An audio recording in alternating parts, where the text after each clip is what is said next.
உங்களுக்கு கால்ல அடிக்கடி தசைப்பிடிப்பு இருந்துச்சுன்னா, இதெல்லாம் கூட காரணமா இருக்கலாம்.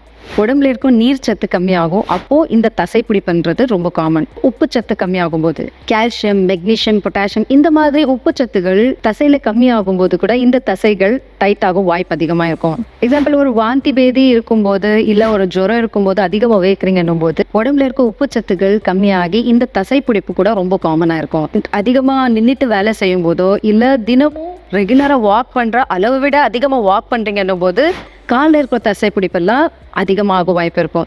இது போக பீரியட்ஸ் இருக்கிறப்போ கூட இந்த தசைப்பிடிப்பு ரொம்ப காமன். கர்ப்பமா இருக்கும்போது காலில் ரத்த ஓட்டம் கம்மியாகிறதுனால பிளஸ் மெக்னீஷியம் என்ற உப்புச்சத்து கம்மியாக இருக்கும்போது தான் இந்த பிரெக்னன்சிலே காலில் தசைப்பிடிப்புன்றது ரொம்ப காமன். அடுத்தது ஸ்மோக்கிங்னாலேயோ இல்லை ஒரு சுகர்னாலேயோ இல்லை வேற ஏதாவது காரணனாலேயோ காலில் ரத்த ஓட்டம் கம்மியாகும் போது கூட தசைப்பிடிப்புன்றது அதிகமாகலாம். இது தவிர சில மருந்துகள்னால் கூட இந்த தசைப்பிடிப்புன்றது ரொம்ப காமனாக இருக்கும்.